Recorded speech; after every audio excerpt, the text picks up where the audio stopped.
My name is Kaylee, and today I'm going to be talking with you about the process of making my first graphic novel, My World Belongs to Me. I have a previous video, Art Will Save Your Life, and I'll put that linked below if you haven't seen it and would like to. That video focuses more on my progression as an artist and the personal circumstances that led me to start the series in 2018. On this video, I'd like to focus more on the universal aspects of the human experience and how my personal circumstances were really just a point of entry into them. If you've seen me before and you're wondering what happened to my hair, I just cut it all off like 3 hours ago.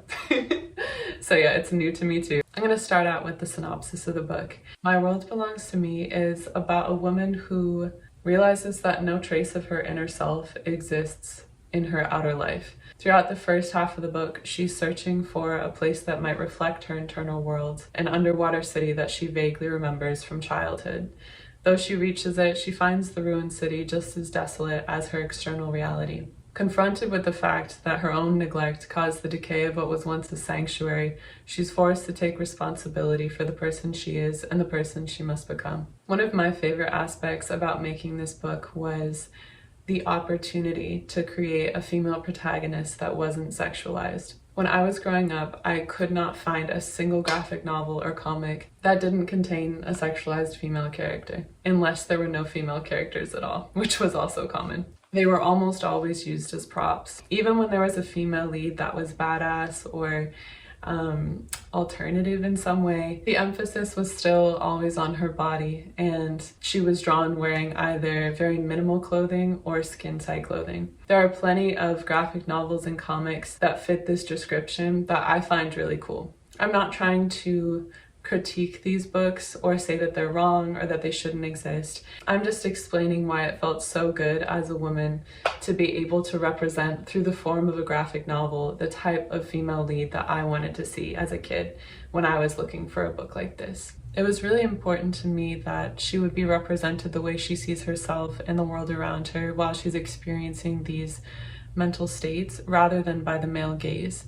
There's this quote from Berger, I think it's in the book Ways of Seeing: "Men look at women, women watch themselves being looked at." The main reason that you learn to watch yourself being looked at as a woman is for your own safety. Starting when we're just kids, we have to deal with men constantly gawking at us, chasing us down the street, screaming at us. I've experienced being harassed and assaulted by complete strangers because I'm a woman, but women certainly aren't the only people who experience targeted violence by complete strangers based on their identity. Anyone who is not a white, cis, able-bodied man with an apartment or home is at risk of being a target of harassment or worse. So through these experiences, starting at a very young age, we learn that we need to watch ourselves, we need to alter our behavior and our expression of self in order to keep ourselves safe, or to try. Even expanding beyond that, if you haven't had experiences like that, every single person who is born into this society is taught in different ways that they need to mask themselves in order to fit into whatever is expected of them.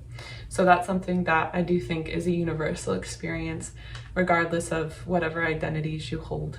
So media plays a big role in this. The way that we see people represented in movies, television, the news, online, etc. This affects our understanding of how we are seen and how we are meant to see others. It unconsciously instills a hierarchy of social value in us, and even if we don't agree with it, we are still aware of the placement of ourselves within that hierarchy and the placement of others in it as well. How does this relate to My World Belongs to Me and graphic novels? I began my art career as a portrait artist. I was really interested in media misrepresentation and the way that we unconsciously absorb ideas about ourselves and others through the media. Specifically through the combination of images and narratives. When you think of a stereotype about someone or a group of people, it usually comes with visual signifiers and also some sort of narrative, usually negative, but even if it's a positive narrative, it's always a one-dimensional one. What I wanted to do through my art was to use the same combination of visuals and narrative to do the opposite, to represent individuals as the complex and inherently valuable people that they were. I was working in a dining hall and I absolutely loved my coworkers. It was all ages, there were some students in there were some union workers. Every day when I was working, I would notice how people in service uniforms are often completely ignored. If you have ever worked some kind of service position where you have to wear a uniform or an apron or something, you probably know what I'm talking about. As soon as you put that apron on or that uniform on, suddenly you're invisible to a lot of people. This is not because they were bad people, it was a learned behavior and a social norm. If it was learned, it could certainly be unlearned, and I believe that art is a great tool in the unlearning process.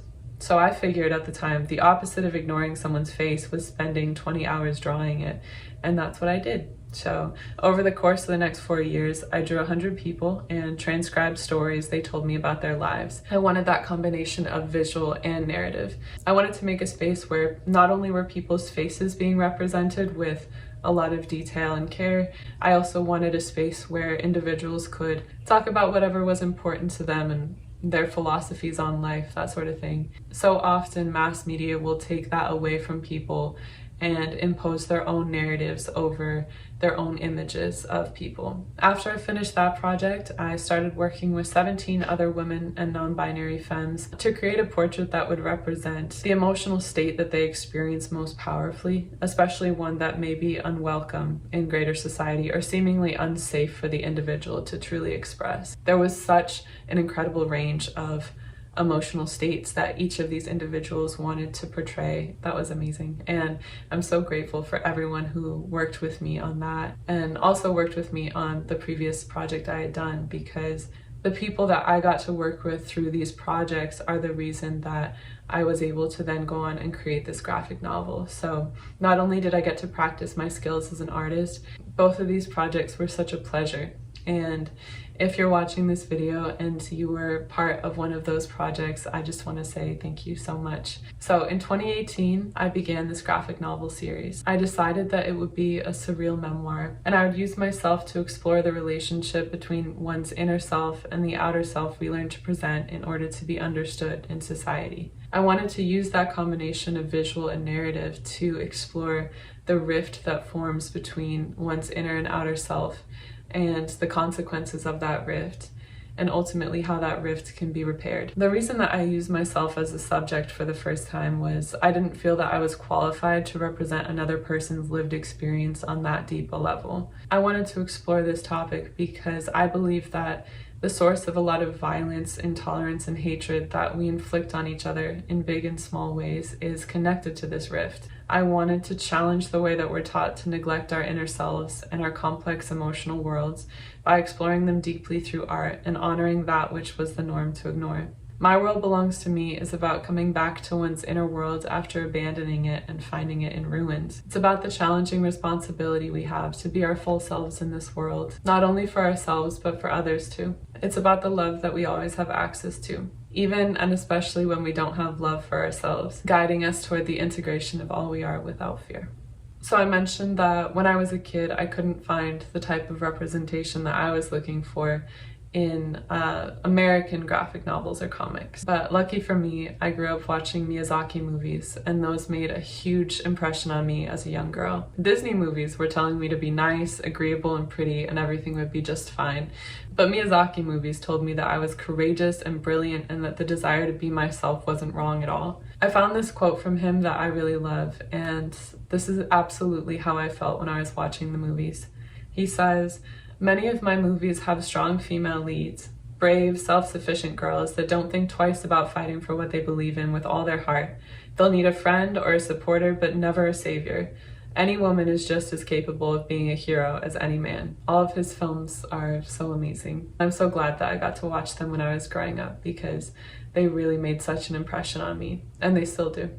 And then when I was in middle school, I found this graphic novel series that I really loved. It's called Hana-Kimi. It represented the female lead really, really well, and it also had a lot of characters who expressed queerness in a lot of different ways, whether that was through their sexuality, their gender expression, and it was all ages of queer characters. Then once I was in my 20s, I started finding graphic novels that were written by women that I absolutely loved. I have to shout out my favorite graphic novel that I found at this time, On a Sunbeam by Tillie Walden. If you have not read On a Sunbeam, it is a masterpiece. So that was one that really inspired me. Also, I'm gonna have all of this stuff linked down below, including some further resources and cool video essays on the topics that we're talking about right now, if you're interested in sort of getting more into them. There is an important thing I want to note as we talk about representation, and that is just because I made this graphic novel and I'm a woman and I hope that it's cozy to read as a woman,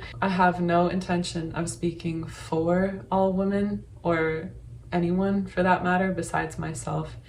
As we've seen many times before, when white women create media that is supposed to speak for the female experience, it can often reinforce rather than combat the repeated erasure of what most women and non-binary people experience. The sexism that I've dealt with isn't also combined with racism, transphobia, ableism, ageism, etc. There are so many experiences that I will never go through and therefore never fully understand or be qualified to talk about. Using my art to represent another person's inner turmoil with their identity just didn't seem ethical or possible. So I've only lived as me in this body, and my hope is that I can contribute something that resonates with you and provides value to you in some way, despite the fact that we may have very different life experiences on the surface. I made this book for all ages and for all people, and my intention was to make something that you would feel safe reading. I think that's about it. So thank you so much for your time. If you'd like to read this book, we do have a Kickstarter going until the 20th, I believe, of October.